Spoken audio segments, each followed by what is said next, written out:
Welcome and welcome to Bump Love 2.0. It's been a phenomenal year. And as we come towards the end of 2024, exciting things have been happening to us. What exciting thing has happened to you this week and how are you? Oh, I am well. I went to school and saw 3 of my daughters and they're doing well. That's good. It was so nice. Yeah. And I think my highlight was just one of them who I said, okay, so I'm here. Is there anything you want to talk about? Yes. Do you want to say anything? She said, no, mommy, it's enough that you're here. Oh, that's good. Oh. Let me tell you. There are very few things that warm your heart to that actually heat up your heart. Yes. Yeah, so for me that was my highlight. She said, no, it's just enough that you're here. The I best have nothing visiting to tell day you. ever. You've raised your children well. Thank you. How was your week? Anything exciting? How can I talk after that? That's like the week of the year. Yes. You can't have a better week than that. Yeah. My week has been great. Yes. Brian and I went away on family vacation. Done. So this is 3 years running. Brian and I going away on vacation, just the 2 of us as a couple. And this year we want to actually include the children. So we want to have 2 major ones. One of Brian and I, and then one of Brian, me, and the kids. So that's why we're waiting. We will, definitely. Enjoy. And you, how was your week? Include the flower. Include the the flowers that you brought on set today. My mom is a landscaper, so Yes, I grew up with plants and flowers. You've been to her home? Yes, I have. We grew up It's with plants beautiful. and flowers. Thank you. When I go to any home or hotel in Uganda, I can tell when that has been done by my mom. She has an exquisite touch. So I ask, do you know this lady? They're like, yes. I said, that's my mother. I can tell her touch is unique. And in this hotel, we're at Golden Tulip, which is phenomenal, I went downstairs to look for a flower for my hair. A lovely manager called Miriam said, hold on, I'll find you and bring you. And she brought 3 flowers. And yellow is a symbol for friendship. Okay. The color of yellow is a symbol for friendship. And I thought, how significant. It's beautiful. Poets. Yeah. Poets. Now A yellow flower. So come the ones who are in politics are like, a yellow flower is for young, one man. Now she's like, no, friendship. Friendship. Yeah, and I like it because it just means that friendship is universal, it's long lasting. Right. Spiritually, some say it means spiritual encouragement. What, friendship? No, yellow. Spiritual Yellow, encouragement. okay. And this is what Bump Love is about, isn't it? I'm so confused. No, I'm coming from our man to friendship Yes. to... No, so some people say it's encouragement as well, Right. spiritual encouragement. And that's what Bump Love is about, kind of friendship, spiritual encouragement. We do a lot of that. Okay. We do a lot of that. We do. Poets find depth anywhere. Anywhere. They seek depth and some English words too. Sometimes Anyway. depth seeks us, by the way. Bev, how was your week? My week, towards the end of last year, I became strongly convicted to write stories of iconic Ugandans, Okay. both biographies and as poetry. Okay. And it just so happens that I began a journey of writing both volumes, poetry on significant Ugandans and finding significant Ugandan men and women whose stories I can write. Okay. I am close to completing the first biography of a long line of many. And my week has been that, significantly knowing I was a part of this journey that's going to be part of other people's journeys. When they learn about this person and what they can do, there's no impossibility at all. What are the challenges I've felt like, and here in Uganda, and it might just be me, Yes. is that every time someone says, oh, we're going to write the biographies of the, Yes. you know, iconic Ugandans, always the same people. I'm not going to mention names, but you can Yes, almost I know. tell, You can almost tell. who are those people. Yeah, so is that the kind that you're looking at? No one has heard. Because I'm wondering why you've not called me, because I never feature in the iconic one. I have to shoot my shot. I have to shoot my shot. Why? I'll say one thing he did. Right. He led the COVID-19 task force. But you wouldn't know him. I know him because I teach his children public speaking, and we met at Alliance Française about 20 years ago studying French. Okay. We met again when I started teaching his children public speaking, and I said, but I've known you for a long time. You've got a medical degree, a master's, now a PhD. And what he's doing, the research is so important. He told me about the COVID-19 task force. I said, your story needs to get because there's so much people don't know about so many seasons of his life Right. that impacted so many Ugandans. right. And Yeah, I thought, so Bump Love is a good one. I'm Yes. okay. I'm open for an Yes. interview Yes. and Okay. my biography. it's about time. No. Shot you are- I've shot what it. is it? I've shot my shot. You shot Yes, your I've shot. shot my shots. Yes. Yeah, I hope it reached. No, that's great. All of you have talked about overcoming. Right. You overcame a desire and now you are traveling. Yeah. You want to travel with your children. And Right, it's that's sort of another overcoming. desire that Yes, we need a to desire, overcome. and you have accomplished it. Right. And I believe that in life we're always kind of overcoming, isn't it? Yeah. You decide, I'm not going to take the lift anymore, I'm going to climb the stairs. You're overcoming that need to, you think, the lift 10 flights, or should I take the stairs? When you take the stairs, you overcome that anxiety or that laziness, I would say. Because the stairs do help you physically. Right. All right? So how many people took the lift today? And how I many took the took lift. But I'm just saying, because I'm not overcoming anything. you're not overcoming. There's When it comes to You need their stairs. There you go. But it's just one of the small things. I think every day we're conscious that we are overcoming something. Right. When you wake up earlier, you're overcoming that need to press the snooze button on your alarm. You Or to see? pull the blanket. Or to pull the blanket, especially in the rainy season. I'm clearly not overcoming. And I think of other things. It's okay. No, and I think of other things physically. I think the people I follow a lot on social media, those who have overcome physical conquest, I'm just so impressed by people who climb mountains. There's Joe Walker who climbs miles and miles to raise awareness on car safety. I'm like, can't you just do a social media campaign? Right. But he knows why, and he overcomes so much. The exercise he does, he has to build his strength. And I keep thinking of my own life. What physical limitations have I overcome? Have you done anything? Climbed a mountain, even Tororo Rock, even Soroti Rock, or anything where at the end you said, oh my goodness, today physically I stretched my capacity.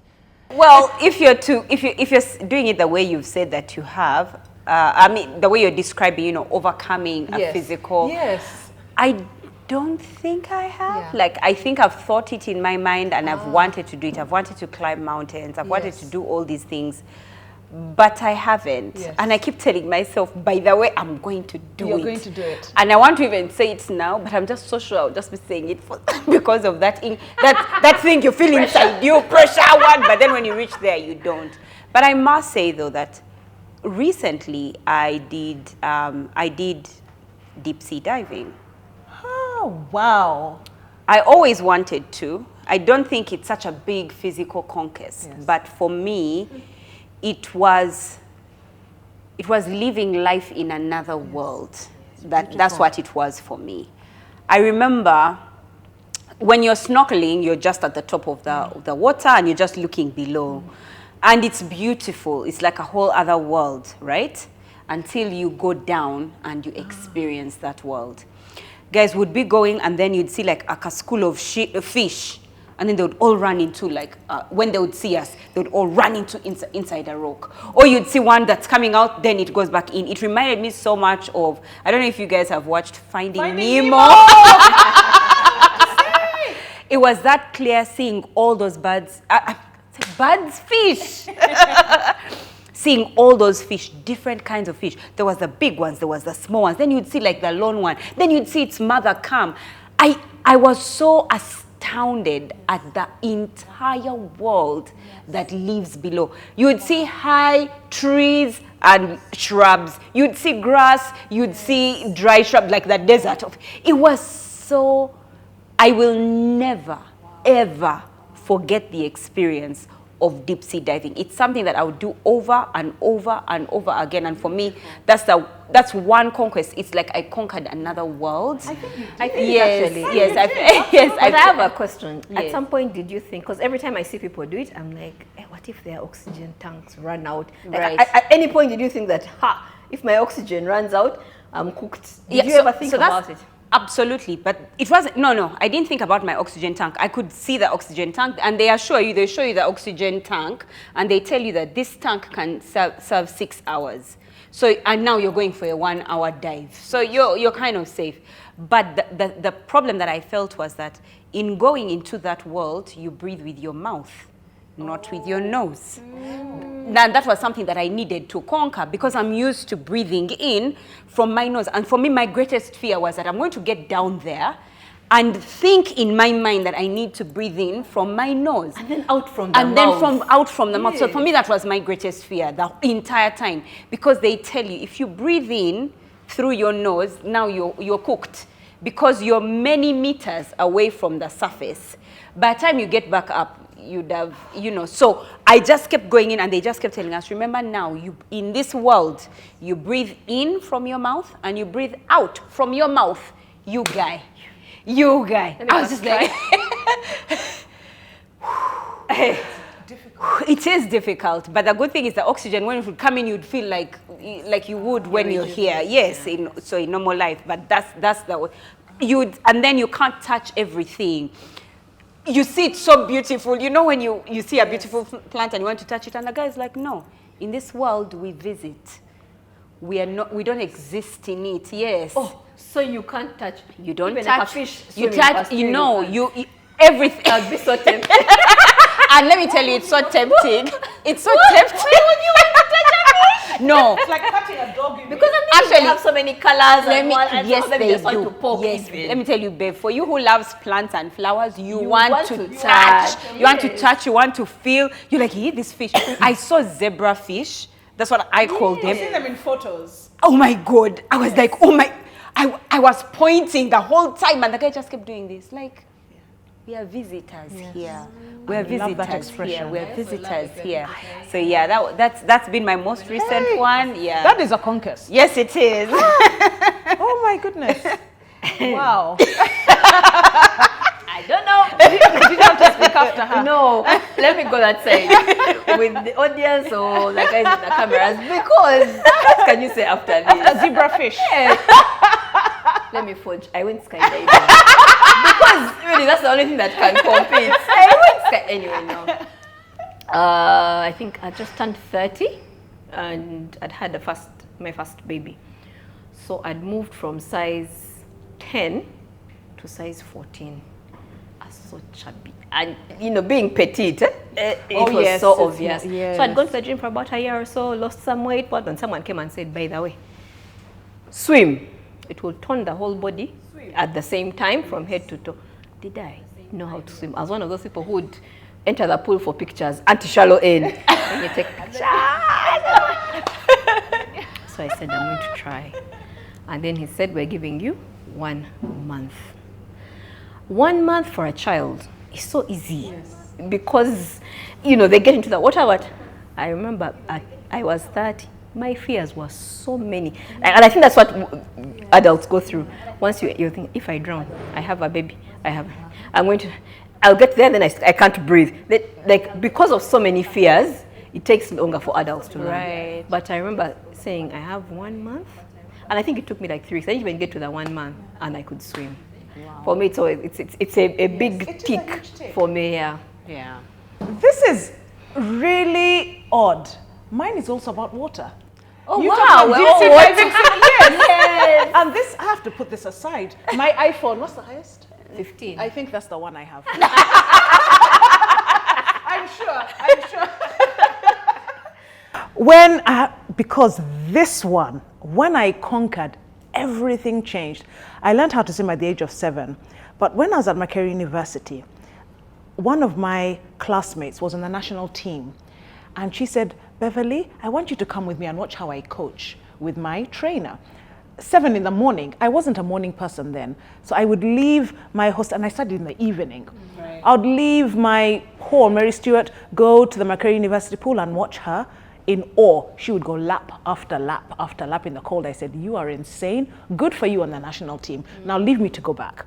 Right. To my bed. But she said, Beverley, come back. I'd watch her and I said, who does this? Who can even swim more than 5 laps? Why? And even just the swimming part. So I could swim front crawl basic, 1 lap and I'm done. She said, I'm going to teach you every single stroke. I said, who's going to learn butterfly?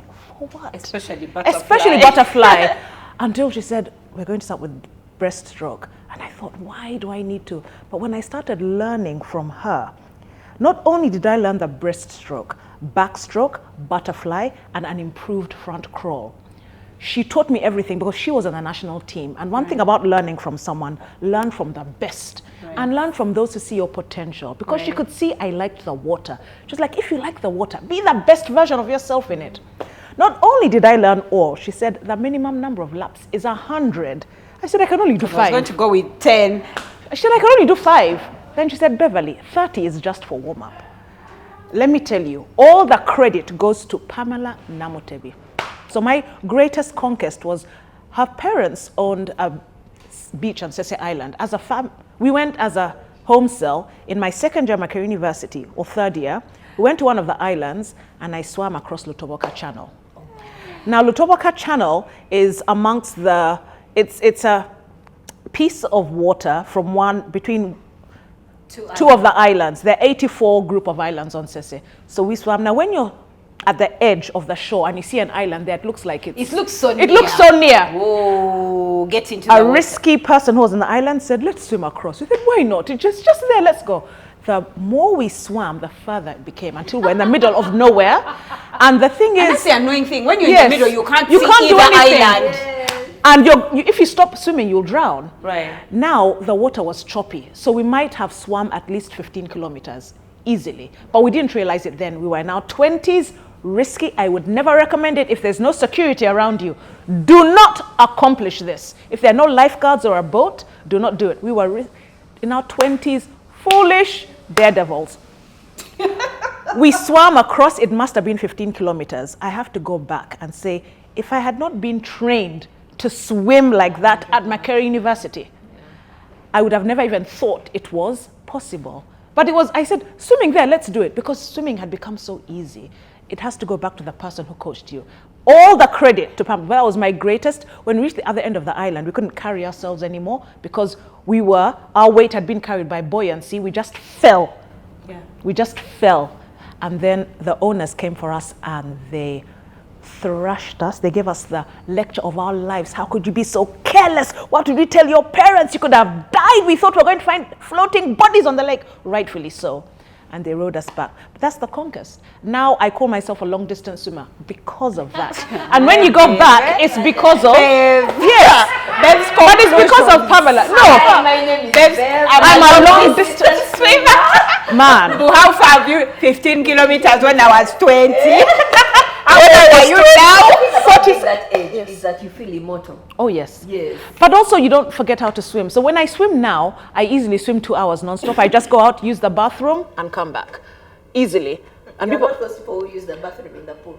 no, I've learned to get out because water is sacred to me. I love to swim so much. I go out, come in, even take another shower, and then, and people say, where? I said, you know what, Makerere University, I was in class with someone on the national team. Hey, Beverley. Yes, but that's it. What I remember, someone once posted and said, research has been done, and the reason why you have red eyes when you get out of the pool has nothing to do with the chlorine. I think I didn't enter water like for 3 years after. Yes, that is a good point. No, but anyway, the chlorine has, it kills 99% of the germs. And so maybe for many people, culturally, they learn to swim at a later age because you're showing your body, even though it was for sports, it was, culturally, it was wrong, and stereotypically, you should even be in the kitchen, isn't it? Right. What are you doing? Sports. You know, I forget her name, there's a Ugandan female boxer, and she says she has had to overcome so many stereotypes in order to become an accomplished boxer. Why don't I remember her name? I read her story and I was fascinated. But you see, her journey was to become a professional boxer, lift Uganda on the map, but also her potential was just realized in unknown terms, should I say. And I keep thinking about this lady. If the stereotypes had really created those boundaries, we wouldn't have celebrated her. She wouldn't have been able to celebrate herself and also inspire others. All right? And for me, I'd say a stereotype is when you are put under a certain type of pressure, or you're told that you shouldn't do that because it defeats their understanding of you. So people have an understanding of you, which is a stereotype. It helps them to put you in context. And they're like, I need to understand Manuela. No. But Manuela, you know, if you have so many Instagram followers, don't you think now some of those men will come and break up your marriage? Yeah. Stop it. Aren't you cooking? Right. We see you a lot on TV. That's a stereotype because your show is about motherhood and marriage anyway. You support that. Barbara, I never thought I faced that one. You do? You do? Oh my goodness. I do. And then like she must be lying. There's no way. There's no way. Yes, there's no, and yet that's what the platform is about, isn't it? And then, so that stereotype, because they want to understand you, you're talking about money. Barbara, aren't you going to have problems in your marriage if you keep talking about money and earn more than your husband? Now you're encouraging other women to have money.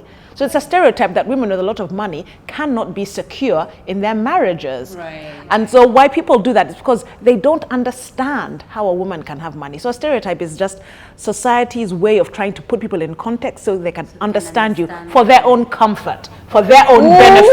Girl. For their own benefit, not for your benefit. Girl, you're shaking and table. So they're walking, not only are they walking in our lane, they want to even. Ooh. Yes. She's standing at the table, holding drink one by one and just throwing it out there. She's not giving them the chance to break on their own. Yeah, so why do you think these stereotypes exist? Why do you further think that? And which ones have you overcome? I think the first reason is the one that you said, where people want to understand you and be able to have an explanation of you. Yes. One of the things that my business mentor once said. Yeah. She said, you've met everybody in this life before. Huh? Mm-hmm. No matter what country you're in, whichever race, you've met everybody before. And I'm like, why? It's like, because everybody acts the same way. So if you've met Beverly, there must have been another Beverly you met whom is like another one. So you can put them all in a box and you can predict her behavior. So that's the second reason people put people in boxes, stereotypical boxes, so that they can predict their behavior, their next step, where they are going to go. And the truth is, most times, it's true. Yes. Most times, but not necessarily all the time. I find that many times people will act in a stereotypical way because they have allowed the stereotypes to get to them. Have I faced a lot of it? Yes. Things like, oh, you're married to a famous man. Your marriage is not going to work. You know yourself, you're there even, you're just like, let her say it, let her say it, let her say it. It's 12 years. We have a good marriage. Not beautiful every children. And beautiful children. Not every man out there wants, not every man who's in the limelight is out there to get every girl. Yes, I know you're going to say, deep down, even you know it is there in your heart, like, let's give it some more time. Yes. Why? Yes. Yeah. Why? Except that you've put Brian in a certain stereotypical box where he's supposed to be a cheat. He should, because he's in the limelight and he's cute. Mm. Oh, by the way, honey, you are. That's what. So you're pointing out to God. So in your mind, you're just like, there's no way he's faithful. But who? Why? Why would you say that? Yeah. Another one that I face most of the time comes with the way I look. And that's mostly the one that's almost most painful, because immediately I enter a room, people have an opinion of me even before I open my mouth. They're just wondering, what sense will I speak? Oh, I must be proud. Immediately I enter, so I'm not given an opportunity to show myself, to give of myself as Manuela. I'm already seen as, no, she must be proud. Then when I open my mouth and then I'm not proud, they're just like, no, maybe in secret. She's masking. Yeah, she's masking. I get that a lot. Like, you can't accept me for who I purely am because you have a certain stereotype towards women who look like me or have what I have. Yeah, so you have a TV show, you have a husband, you must be a proud woman. Women like you, they come off as they're really, really proud. No, I'm not. I know where I come from, which is a third stereotype that I go through. I go through so many. So even when I saw this topic, I was just like, I hope they have time. Is because I come from a very poor background, then I must be really mean, and I must be looking to survive. I must be, what is the word, Aren't we all babe? trying to thrive, though? No, not thrive. Mine not is saying thrive. it's survive. So I will step on everybody's head and anyone's head Just to make sure you get where you're going. To get where I'm going. And so even when you're trying to show people that, no, that's not who you are. No, there's no way. Any decision that you make, anything that you do, let's say, for example, it's selfish. It will always come off as selfish. No matter what I do, it will always come off as selfish. It could be the credo. It could anywhere. It will always be seen as selfish. Why don't you have a partner? You have a partner. It's always just that thing where you're seen as, no, you came here to survive. There's no way what you're doing has nothing in it for you. There must be something in it for you. What is it? Tell us. Just get on with it. And it's just like, no. Yeah, and I think speaking of looks, that's one big place that as human beings we fail. We judge a lot by what we see. And those who've mastered the art in Uganda have made a killing of looks. Of Yes. looks and impressions. Right. Yeah, somebody once explained to me and said, Barbara, there's having money and there's looking like you have money. Those who have milked that have mastered the art of looking like you have money. Yeah. Drive a Mercedes-Benz, drive a German car. It doesn't matter if you don't even have the fuel for it, like, you know, but dress, have good suits, dress well, and then walk into any meeting, and you'll get respected for it. Right. Just the minute you walk in and expensive suit, this one has sense to say.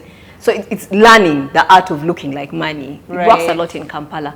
It's true. Yeah, in defense of stereotypes, many times stereotypes come from experience. We've had families where it is put in black and white, you shall not marry from this tribe. Yes. It's because they've experienced. So sometimes when you find someone in that tribe and they're different, they're an outlier. Yeah. We generally have certain characteristics as tribes, and I feel like some things are genetic. There's a certain tribe where you will find an arrogant 3-year-old. Where have you learned how to be arrogant? There's a stereotype. It's a tribe. I've babysat a niece of mine who was 3, and I remember calling the dad and saying, but you guys, this thing is genetic because she's just 3. You can't learn. But now you see, you can only generalize that stereotype if, for example, you work in a child care center like where we are, and I'll tell you, oh, honey, I've met other tribes who are also just as arrogant. That child comes from that tribe. Yeah, but then they're arrogant. You understand? And even within that tribe, there is a sect in that tribe where they're particularly arrogant. That child is from. So that's why I'm thinking that sometimes stereotypes. Oh my gosh. Really, stereotypes are largely from Because of experience. People have experienced, and like I said, a few times there'll be outliers, but many times it's really experience. Yes, when your mother says that we're this religion, please don't bring from the other religion. They understand that somewhere there'll be friction and on very fundamental things. Which religion will the child be? Right now you're in love and everything seems okay, but now you get to a certain point and fundamental decisions have to be made. Friction is going to come. So it looks like a stereotype there, but then people have experience. Based on experience. It's based on experience. So in defense of stereotypes, sometimes it is, many times it is experience. And so you can't always stand up and say, no, that's a stereotype. Sometimes you're on a slippery slope going down. I guess it's good to understand as much as you can, get as much knowledge as you can, so that you are prepared. Yes. But it's like what I said earlier, where I said, you know, certain people act a certain way because they've just accepted that stereotype. So yeah, you think that I am arrogant, you'll get the arrogance. Until you said we are arrogant, we shall be arrogant, you know. So sometimes that's why for me, I'm very wary about going with stereotypes. I wish there would be a time where we would come and we'd just start from scratch and say, can you just be Barbara? Can you just without be Beverley? Without thinking about your tribe, without thinking about what you look like, without thinking about your skin color, without thinking about, anything. you know, can we just start from scratch and see who you truly are without all those stereotypes being imposed on you or you accepting those stereotypes? Anyway, I've had two biases, I think. One, I walked in to make a presentation, and I remember the head of the team. We became friends like a few months later. Said, I have a confession. When you came in to make your presentation, a few other teams had presented. So I watched you come in and I was like, what is she going to say? The way she looks, and then you look like someone who had been raised in soft life. Actually, for some time, his nickname for me was soft life. Like, I would come to his office to do work and say, hey, Banange, soft life, how are you? So, because he said that was the first impression, said this girl, she's used to getting things because of her looks, but also she's been raised in soft life. She doesn't know hard life. So he said, so you stood and made your presentation. Then we had the first event. The first event had almost 20,000 people. And he said, you really shocked me. The way you managed crowd control, what security. He said, I watched you that day. And you were totally different from the day you walked in. You were tough, you were no nonsense, you really stood your ground, and we had an excellent event. But he said when you first walked in, if I was to make my decision just as you came in, and I've said this one won't manage. She's just a spoilt girl and who has had it easy in life. She can't work. But they turned out to be a long-term client of mine. Good. 20,000. The second one, you said the second one was also like that. We walked in to make a presentation after, say, 2 teams had presented and 2 more teams were coming. So as I walked in, he said, okay, here we go. We'll wait for the next team. As in, before I even talk, he's like, we'll wait for the next team. He said, you made the best presentation we saw that day. Before that, the ones that came in before you, and they were all men that had presented. But when he saw me walking in, he was like, just because you're my 1 hour is gone. Yes. And he said, when you spoke, we were all shocked. Good. Yeah. Overcoming. I have faced, when you say looks, so many people have said, Beverley, you're dark-skinned, and because of your personality, you're going to marry a white person. They're the only people who will manage you. I don't know how many relatives and friends have told me, and they're not insulting at all. They're not trying to put me in a box or sorts, but they just said, there's no Ugandan man who can manage your personality. You are too outgoing, too outspoken. And anyway, white people like dark-skinned, you know. Cool. And so somebody said, I think you found your Muzungu in Emmanuel. Right. Now what she meant is that you're still creative, you still do what you do, outspoken. In other words, you found a Ugandan, even if he wasn't from Uganda, but you found a man who embraced that, you see? Because you could find someone from another race who does not accept it. Right. So it wasn't a white person by definition of how they look, by definition of personality and acceptance. Right. And then because of my creativity and because I was a tomboy, they thought, Beverley is going to get married. Who is going to cook food? Who is going to clean the house? Ah, no. Beverley She now. needs a muzungu. Yes. Or, I wonder how she's going to do it. When we got married, I was working in an NGO. I'd get back home at 5, and we hosted people once a week, friends who had helped us with the wedding. So they came over once a week. When I'd wake up early in the morning, I would bake a cake. I would slice vegetables, garnish them. Extra. I would peel potatoes, and then I would baste and marinate all the meats. I come back from work at 5, put the meat in the oven, I boil the potatoes, cool them for the potato salad. I prepare the vegetables. All the meats are done. By 7 p.m. I am dressed. Visitors are there. They'd ask me, you had help? I said, no, I didn't. I did not have help. I did not have help at all. They couldn't believe it. And they would look at the house so clean. I was fastidious to a fault, spotless. They could not match the personality with that. But one thing is, cleaning and cooking sometimes calms me, especially if I'm doing it alone. That's the thing. I don't want to cook with anyone else. That's the problem. Give me any task. I will cook for 30 people, just don't enter the kitchen. So that's the problem, you see. It helps when there are people to help you, doesn't it? Of course it does. When I'm like, it's the control. I'm like, you want to do what? Please go and watch TV. I want to do it on my own. Yeah. But people couldn't believe that. And increasingly they began to realize, oh my goodness, she has it. I learned how to cook in O-level when I studied foods and nutrition. Right. And I may have learned it from books, but it helped. Because I bake all kinds of flavored cakes, I cook all kinds of meats and all. And so that was a stereotype I had to overcome. Can I confess? Yeah, was one of those ones. was so worried. Was so worried about even because you didn't get married like at 25 No, or anything. 30, You got married at 30, and the whole time I was just like, auntie, you know, babe, auntie, you know the way babe is. Kati, who will cook food in that house? The man or the house girl? Like it was never Beverly. Even when I hear her talking, I'm just like. Okay, Bev cooks. Oh, you have to fancy for yourself. No. I believe her 100%. But truthfully, I did put you in those in that box to the point that I can't believe. I could understand why. Because that's what I projected, and I was okay with it. Right. The thing is, I projected it, and I was like, that's okay. If they want to think that. Did you project that? Or Maybe that's not project. who we thought? Or maybe that's who you thought I was. Yeah, because I just failed to fit in a place. They couldn't understand me or define me. I wasn't in any definition. Yeah, we never really, that's how we put people in those boxes, because we Yes. can't define them. Yes. And we kind of need to put people in Yes. the nice, quiet, sweet Barbara is the one It's easy who to seems define. like, then when she talks, you're like, no, she's not the one who's going to cook. It looks she's on the side that's going to work hard for money and everything. So we're constantly just trying to put people in boxes to the point that you leave them there. As long as they're fitted, you've left them. Some peace. Yeah. Meanwhile, I've remembered like a stereotype I have that all Northers are ugly. What? All Northerners.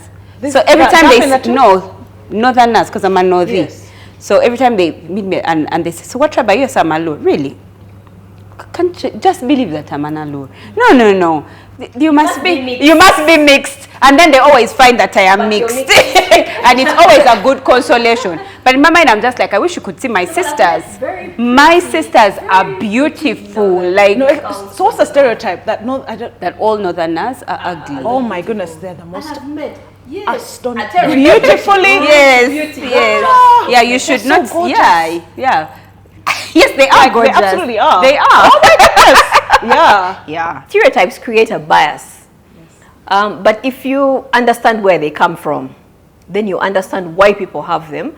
And I feel like they've protected some people from making mistakes, but even cultures. Stereotypes help with preservation. Some cultures have been preserved by stereotypes.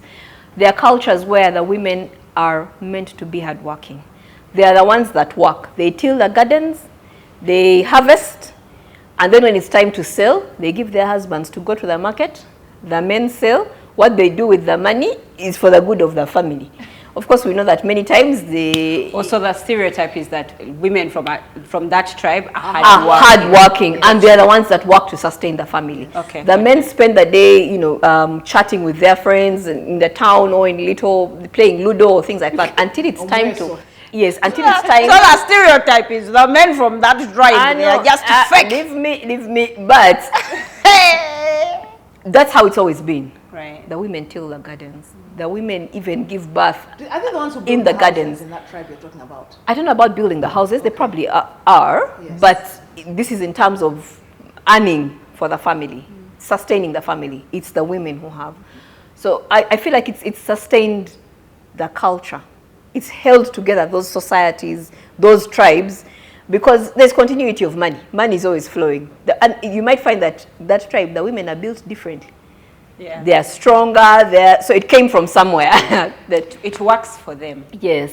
How do you feel about the fact that certain stereotypes have kept societies together and enhanced culturally?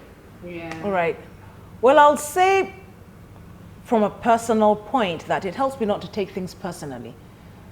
Because I behave a certain way, I am not shocked when people would think I would marry someone from this race or that I am not domesticated enough. I'm like, I don't take it personally. They're not insulting me. They're trying to understand me. All right?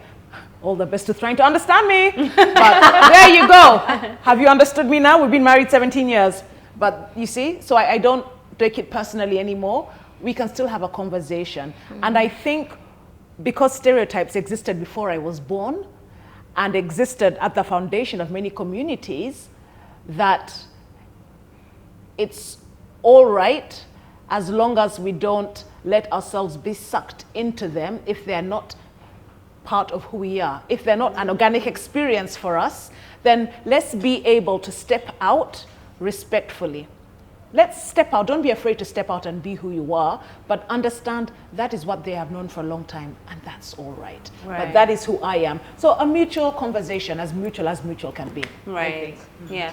There's some stereotypes that have held certain people together. For example, when you go into, well, not held people together, but have represented certain people in a certain way. Let me give you an example. Like when you go into China and you're black, you definitely are Nigerian. And so they expect you to negotiate in a certain way. So they price you a certain way. They know that you want the lowest price. Down to the real price. Yes, the real price. Or there are certain spaces that I've gone to, for example, in the States, where Nigerians are known to be loud and want to get, and will go out to get everything that they want. But you've also gone where they're like, oh, Ugandans are just happy people, not very serious. So no one is expecting much from you. How I feel about these stereotypes indeed doing what they're, indeed doing good, is that thank God. Thank God that they've done good, that the result of the stereotype is a good result, in that you enter somewhere and they'll respect you as a Nigerian before you open your mouth, and they realize that you're Ugandan. And you're like, okay, I'll get a good deal because they think in this space that I am Nigerian. When I go into this space, they know that I am Ugandan, so we are very religious. Out there, actually, that's what they know about Ugandans. Ugandans pray about everything. So you find that you're going into a meeting and then they're just like, Manuela, would you like to pray? Like you, because you are Ugandan and Ugandans, you love to pray, so can you pray? So in terms of the good that it has done, I'm glad. But the truth is, for me, I feel that stereotypes have done more harm than good. For me, in general, that's how I've felt about it. There's a lot to overcome. I was part of a certain community where they were not used to Ugandan women who are confident and who challenged the status quo, because the Ugandans who were there, whom they had been part of, put their heads down and accepted anything that came at them. So when I joined the community and I was creative and I asked questions and I challenged the status quo and I offered areas for improvement and solutions, they thought, what on earth? They even formed a WhatsApp group to try and discuss me. And say, what is happening? Who is this? What is happening? And for a long time it was difficult because I felt maybe I am too much, but now I'm not too much. It's them who are too little. You're the ones who are too little. But what I'm saying is that it was difficult because of the stereotype. It was difficult because you people, do you know when it's hard to dim a light that is a light? You try dimming your light and you'll see. It will just shine brighter. Do you know every time you try to dim yourself to fit in, you just find yourself shining brighter. It's like you're just pulling the elastic band back, and when you shoot, it goes further. Because every time I try to, I would just come out stronger. Because it wasn't natural for me to. And because it wasn't me being strong, it was just me being Beverley. I wasn't being outspoken, I was being Beverley. It was the template that I was created for. What I have to do is bring the best version. So don't shout and lose your temper. Be the best version that is kind and that is caring and conversational. But speak up. But that's like but do speak up. That Ugandan thing you've spoken about is so... It's terrible. It's so true and it's so terrible. And for me, I find it that much more revolting, especially when I go out of the country. Like Ugandan women are just made for sex. They are made to just accept and allow. They won't have good ideas. They don't have, they won't challenge the status quo. They won't have any ideas to make things different. They will just be there and say, yes, Sebo. Okay, sir. Yes, madam. Yes, as for yes, madam. Yes, sir, and yes, madam is what we're well known for out of this country, which is sad. Which is why I was saying that there's certain stereotypes for me. I'm happy when people think I'm Kenyan. I'm happy out there because it means you're aggressive, you're hardworking. Because then it means it's me. Now they've understood me because that's the only way. Then they'll say, oh, you sound Kenyan. I know I don't sound Kenyan. I don't. But it's because I am being being outspoken. That's when they immediately categorize me as, oh, she must be Kenyan. There's no way she can be like this and she's Ugandan. So for me, that's why I was saying that for me, I love I love when stereotypes help, but I felt most times you have to overcome them. You have to and overcome. then it's like you're fighting two battles. You're being yourself, and then you have to tell people, this is who I am, there's nothing wrong with it. So it's always a journey of two fronts you have to overcome. Right. And so what it has done, I suppose then in that space, I help people know that, by the way, Ugandan women are as capable as any other woman in the world. Right. You know, as capable as any other. I've been called a Kenyan so many times, I just let it go. Right. I just let it go.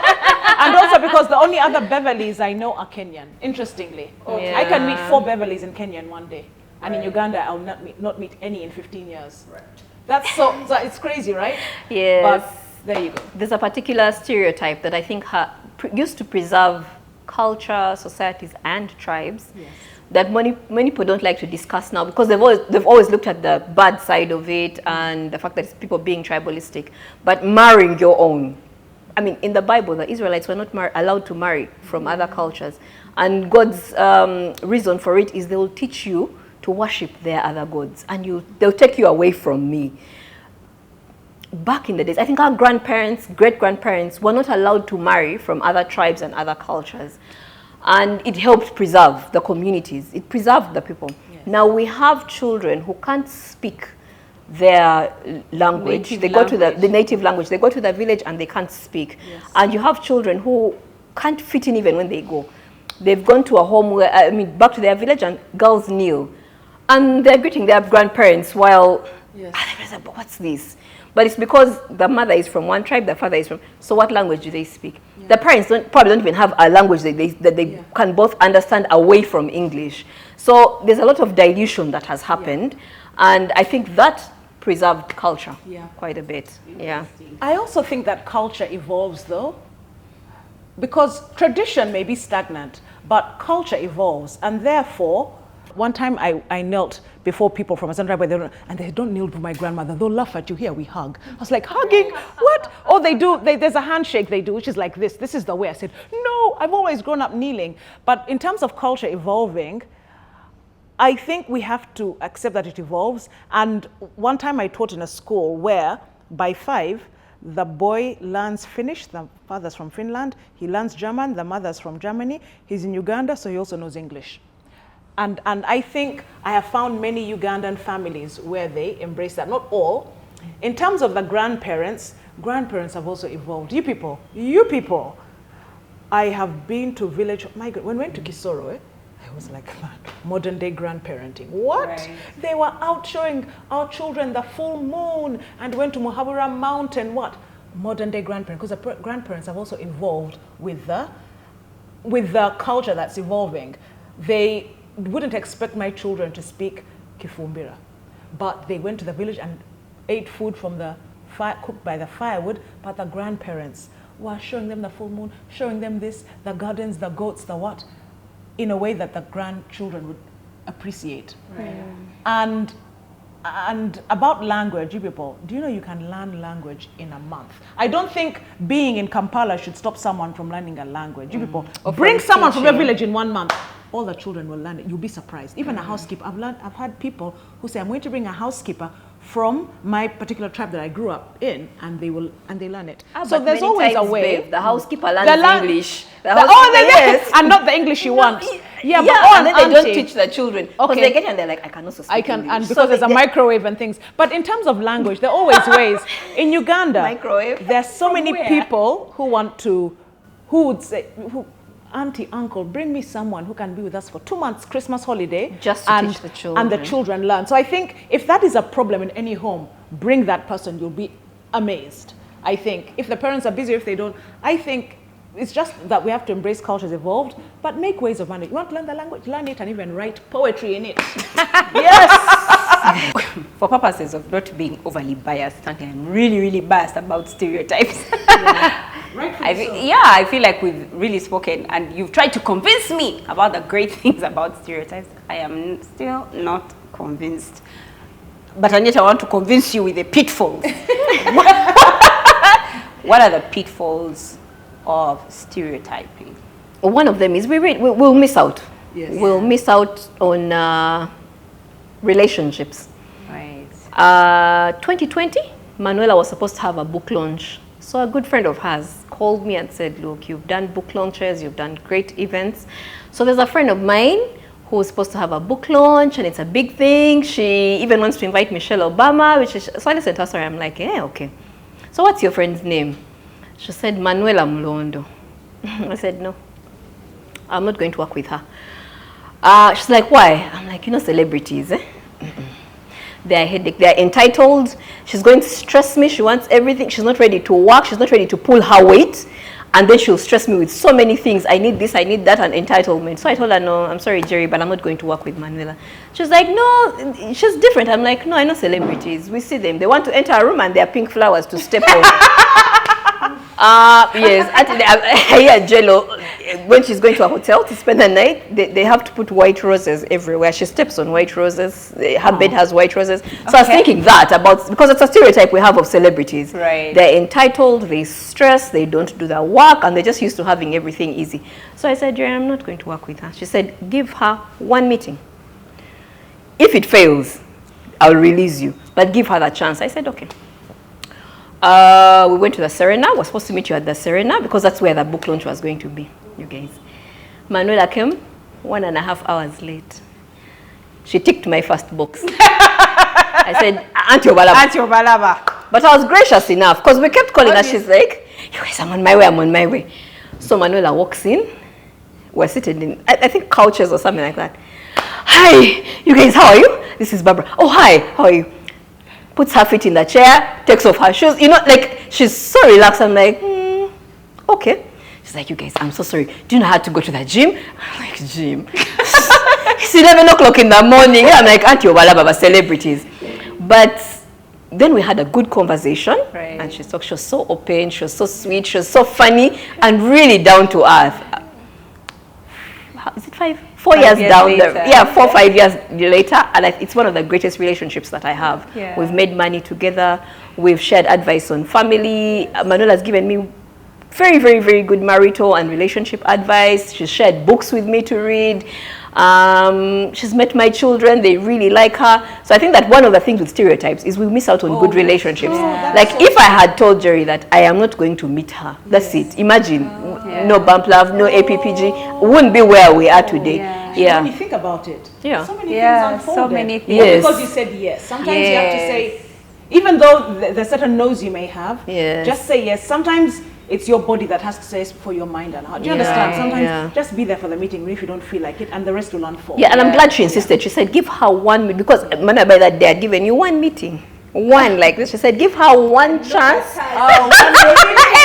Every week. And we have phone calls, emails, and all. She said, just give her one chance. So I'm glad I was open-minded to meet her that once, and here we are today. Wow. So it's interesting to hear the stereotype you had about me, because I had my own of you. Oh my goodness. So first of all, you guys, the first time I meet her, she's looking at me like, Auntie, I was late. She's looking at me, guys, she's disgusted. Guys, she's looking at me from beneath here. And she was so smart, like not in a suit, but in those corporate, like really nice corporate wear, and then it was colored corporate wear, and I think it was like a purple and a blue. You know those people who have like a nice mix? And then she has beautiful legs. She hasn't shown you guys, but she has beautiful legs. She has a beautiful body. Then she's wearing like boo heels, like, and she's looking so put together. I'm like, Kali, this is one judging me. She thinks I'm not on my journey of of putting myself together. Let her wait and see me 3 years after here. I'll be something else. I'm on my journey one day.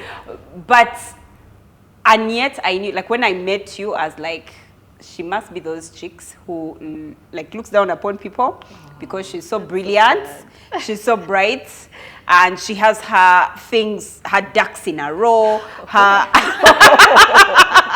And I think what made our conversation really, really good was we found things that put us together.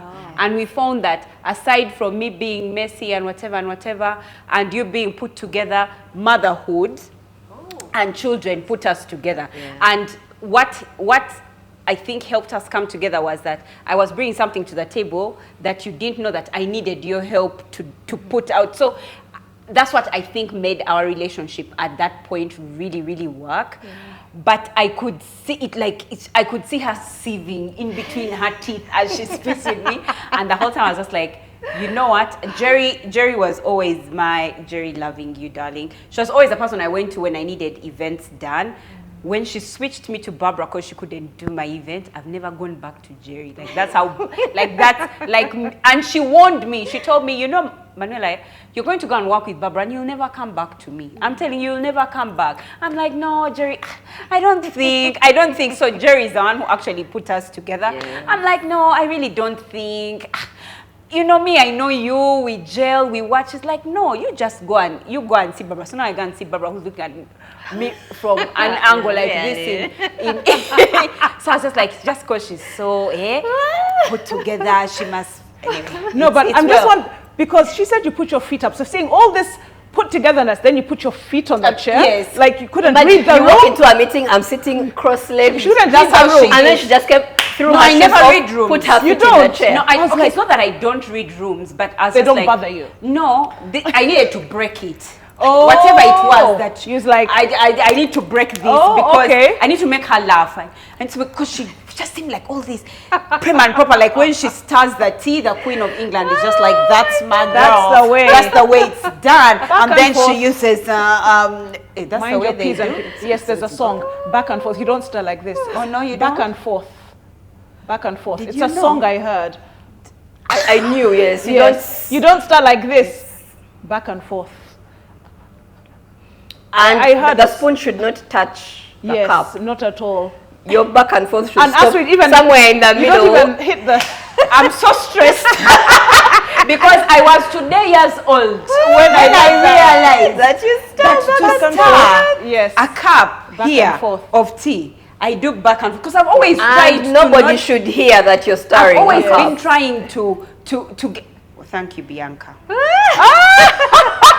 Let me try it because every time I have tried to stir a cup going, it still clings. So now today. There's a song, back and forth. Back and forth. Yeah. There's no poem? Oh my. It's a song I heard on It's a comedy. not. Yes. But when I do, Yeah. no matter how much. Yes. Oh, that's why. Yes. I was today as And that's why sugar cubes are better, because they enhance that stirring better, back and forth. Let us drink, let's see. Because why not? Now we've learned. Now you've learned. I like that. It's so interesting because I was like, read the room. Someone is put together. You're putting your, but now when you say you wanted to break that, it makes Yeah. sense to me. Yeah, nice. But another thing I think that love helped it. me was one of the things I believe, and I think John Maxwell said it, when you meet someone, give them 10 out of 10. So when I meet someone, the very first Oh. time, you walk in, and I've given you 10 out of 10, and going forward, you've scored 10. Now, it is on you to self-destruct maintain. and bring yourself from 10 Now I'm the opposite. to 4, I or rise from 10 to 15. I start with negative 50 No. out of 10. And then it's up to you, but it's not really you. It's me then who changes Your out of experience after of learning. them, yeah. Yes, but I start with. Do you know why? Because I think, who can match this? Bring it. I don't know. Some may say it's confidence, but it's not always confidence. It could be arrogance as well. Because I'm Right. like, try me. There's a try. thin line. Bring it. There's a thin line. Bring it if you think. And I'm pleasantly surprised. And then when I move over, I then embrace and I You outdo yourself. treble. And then I treble, you see? Right. But I first start at negative 50. Right. Let me watch what you can bring. And I'm really stern and critical.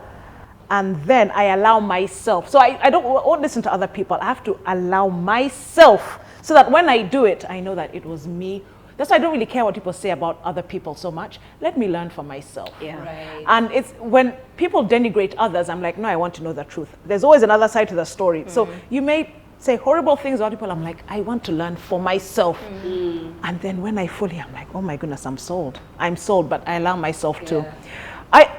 Did we meet when you were in senior 5, senior 6?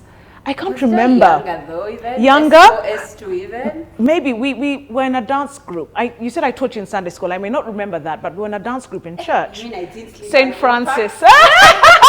She even has to go back and wonder where it was. We were in a dance group not in school. St. Francis, and I was at Mercury University then with most of us. Manuela joined. I don't remember. I feel you were in secondary school, or maybe I was in secondary you were in school. secondary school for sure. And I thought, who is this one not respecting the elders? Doesn't you know we danced on this stage before she came? Right. And she puts herself in front of me. I said, no, there are certain boundaries. Check yourself. I think it's so typical of Manuela to dance in front. I said, I am Beverly. Do you know what they call me when I dance? Find your spot behind. Right. And that's what I thought of you. I said, as you're who? Stop talking. Right. Stop talking. Be silent and watch the pros. Right. That's what I thought. But then I realized that for you, you're learning. I think the way you learn is to be beside the best. You don't learn from the back. You learn from, what do they call it? Kinetic learning? When people learn by practically doing. There's a certain type of learning. Yes. Yes. So you learn like that. Yeah. And if you were always at the back because you had just joined, you would have never learned. Yeah. So you had to learn the steps from the people who had been there before. And dancing is like that, isn't it? Such a creative and fluid experience. That was my first impression of you. We were together in Gaza. I don't really remember. So you But I remember your name. But I remember the name. But I remember the name. First wait, Beverly, let me first go away. Let me go and sit that side. Because older people don't remember the younger ones. That's but true. the younger people, but I remember the name definitely. Yes. If you tell me the name, I remember your name. But I remember I was emceeing at an event, BU conference, and you were seated next to Rosalie, whose conference it was. I think I was the plan. I was You were the planner. event planner. I didn't know that then. Now, as an MC and someone who's highly energized, when I see people seated, I'm like, look at this one spoiling the furniture. So you look there, and I said, hello. I said, even what I want to ask, she won't help me. Little did I know the whole event was because of her. Right. I said, people who sit when there are things to be done. And yet the whole thing was done because of her. For me, I said, These are the ones. these are the people who sit when there are things to be done. Right. Now at least me, I'm emceeing. Yeah? I'm So what is she contributing. doing? This, I am the event. Little did I know it was how. The MC is feeling like the whole event is because of her. I am the I am the event. event. Not knowing Event. she, without her, I wouldn't even be. Yeah. Right? And so that was what I thought. If we don't sit back and lay still and observe, we'll miss the strengths of personalities. People, yeah. And increasingly, the more I give time to understand you, I'm like, a lot of strength. So you see, I start at negative 50. Do you see what I told you? I didn't lie. I always start at negative 50. When I come to 100, I will suffocate you with love. That's the problem. I will then be, but I always start at negative 50.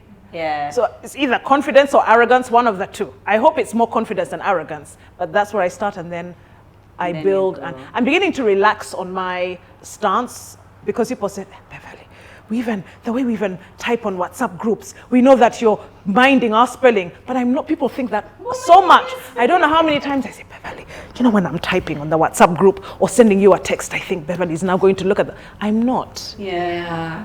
Okay, I am. But That's why people fear. But I'm not doing it. Because when I say certain things, when I speak certain phrases in Uganda, there are people who are saying, what did that mean? That's not the way we pronounce it. You see? In the same way, I suppose. Yeah. I remember you in Gaya's. I'm not going to say my answer. I remember Beverly so well in Gaya's. And she didn't even look very different from what she looks now. She was so lively. She was in dances, songs, leading in charge. I remember her so well. But all I remember is, a very strong character that comes out, but always jolly. Always jolly, always happy, loud. That's what I remember. So I remember when Manuela said Beverly will be part of the host. I'm like, someone's going to bring life. Wow. Wow. My 10 out of 10. You are at 10. You have not brought Really? You are really bring life. Okay. Oh my goodness, that is so interesting. Yeah. Because I always feel this show puts people equal. You know what I mean? Right. I never feel there's. You know what I mean? Like Yeah, all your strengths are realized equally. That's your strength. Your strength is life. Yes. Okay. That's yours. All right. Okay. Yeah. We were still in the pitfalls, which I see you guys going away from your back in the strength. We of were happy. stereotypes. We were happy Yeah. now. Manuela, you're dying to convince I'm us. dying to convince you. Okay. But I do want to share one of my biggest pitfalls that I feel stereotypes do, which is that they never allow people to, you never fully enjoy people as they truly are. And you find that because you've put them in that box, you never experience them fully. No matter how, you know, when I met you or when I met you the first time, I can't, even when you come and say, Manuela, come and cook a meal, come I've cooked a meal. If I continue living in the stereotype of what I have of you, you'd go I and can never eaten. enjoy the meal. I'll go and I've already eaten. Then when I reach, I'm like, oh, no, I'm not so hungry. Or even if I've come and you've eaten, I'm looking around the house to see where is the person who has helped you. Where did you learn how to? Then the whole time I'm looking at the food, I'm just like, but does it even really look so nice? Then by the time I eat, I'm like, does it even taste so nice? Then when it tastes nice, I'm just like, but why did you? Because I'm so biased by that stereotype. I can't fully enjoy Beverly for who she truly is, even if there's somebody else like Beverly who has a whole different experience, whose home I could go to, and she's not the one who cooked and she cooked chips for or whatever it is that she cooked. So I need to be able to differentiate Beverly and the person who would be put in the same box as Beverly and enjoy Beverly as Beverly Nambozo Nsengiyumva, who might look like she has all these things about her. She might look like, oh, because of her English, she can't speak Luganda. No. What if she can? I can't enjoy her broken Luganda as broken Luganda. It's because you have too much English. Not you get on your English. So she just constantly lives in this box, and you can't fully enjoy Barbara or Beverly or whoever it is that you have. So, and I like how we've shared this whole experience, because you'd never have fully, we would never be enjoying this friendship. And we have such a beautiful relationship with Barbara that because she opened the door and she said, okay, now I have this stereotype of these celebrities, let me put it aside. And can I just see Manuela Mlondo? Are there things about me that are celebrity in nature? Absolutely. You understand? But she now enjoys them as Manuela alone, meaning another female celebrity like myself put together, she can completely differentiate us. She doesn't have to put us in the same box. Sometimes those celebrity things, I'm even the one who's pushing how to do them. I'm like, Manuela, you are a celebrity. So you're the one. We cannot see you on a boda, please. By the way, take an Uber, I'll wait for you. No, we have to say that that chick, she has made me act more like a celebrity than when I hadn't met her. So like, Manuela, you're a celeb. Manuela, don't do that. People fear you. People fear you. No, I can be there and I'm just like, I'm going to this event. She's like, no, there you don't go. You can't be seen. I'm like, hey, really? No. There was a time I went on a border. I will never forget. That was the last time I ever went on a border. People, let me tell you, let me be honest. I love borders. I love the convenience. I love the fresh air. I love the conversations. I had an entire series with Gaetano, my border guy. I enjoy borders. One day I appeared on a border, comes up there, taking my leg off. Barbara saw me like, what nonsense? Why are you on a border? And I'm like, why? I think I was waiting for change. I'd given him 50K. She's like, go away, leave the 50K. We go. But now she made me leave a guy with 50,000 for a journey of like 1K. And she said like, no, Manuela, yes, please. People can't find you. Can now after that you take a picture where you're looking so nice and we saw you on a border. No, Manuela, no. Honestly, we meet Manuela and people are screaming, Manuela, you know what? I'm like, Manuela. Then the same people see you jumping off a border in flat sandals and you can't wear heels on a border. From that time she'd say, I'm coming to meet you, but I'm on a border. I'm like, I'll wait. Take an Uber. She's like, but I'll be late for a meeting. I'm like, I'm okay. Let me order a soda. Like, Manuela, you can't. People fear you. I get now how we enhance the stereotype. Yeah, but now she's seen me for who I truly am, that she can add to my life. Had she thought that's who I am, she would say, no, it's celebrity comes on a border. What nonsense is that? But now she met Manuela Mlondo. She didn't meet Manuela as a celebrity. She allowed herself a relationship with Manuela Mlondo. Yeah. I had a stereotype towards Americans. I used to think they were privileged and unable to really accomplish, despite that they are such a highly developed country, highly recognized in so many fields, until I worked with them. I have never met any more hardworking people than Americans. Right. Their work ethic is beyond my understanding. Remember, I start people at -50. It escalated in no time. because pre-COVID, during COVID, post-COVID, that was when I was working with them, I said, these people are unbelievably awesome when it comes to work. And the thing with them is that if you have personal baggage between you, they leave it there. In a meeting, the job needs to get done. They don't mind that you scratched my car. They leave that behind. They don't mind that you didn't invite me for your bridal shower. Right. They leave that behind. Right. There's nothing personal when it comes to getting the work done. And that's why they accomplish the way they accomplish. And they are good listeners. If you're in the team and you don't understand, they'll explain it to you 30 times. Until you get it. Are you sure you've understood? Come to me anytime you need help. And they'll stop what they're doing. And yes, Barbara, what do you need? Okay, this is what we meant. And they'll demonstrate it. Their work ethic is beyond my understanding. And I really appreciated working with them. The stereotypes about how they work. And you know that you know that so much of that rubbed off on you. So had you kept that stereotype, yes, you'd never have worked with them, and you'd not be the improved version of Oh, yourself. true. Yeah, but let me tell you something about Beverley. We start meetings. There's a certain weekly meeting that we have. So the meeting starts at 11. The meeting started at 11. Beverley was annoyed. It was like, 4 past 11. 4 past 11. For me in my head, that's still 11. Meanwhile, for us, at 5 past 11, we're clapping for us. So we make it on time. Beverley, this was a statement Beverley said. She said, guys, the room should have been open. The meeting room should have been open at 10:55 so that we have time so that the meeting begins at 11. So as at 11:04, we were so late. She was like, please, what are we doing? Pleasant. The room was just being what open. Are we doing? Why? What?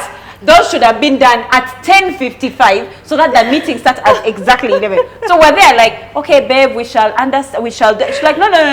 Just try it. And then she said, and you see, when we started, nobody apologized. At 11:04 for a 11 minute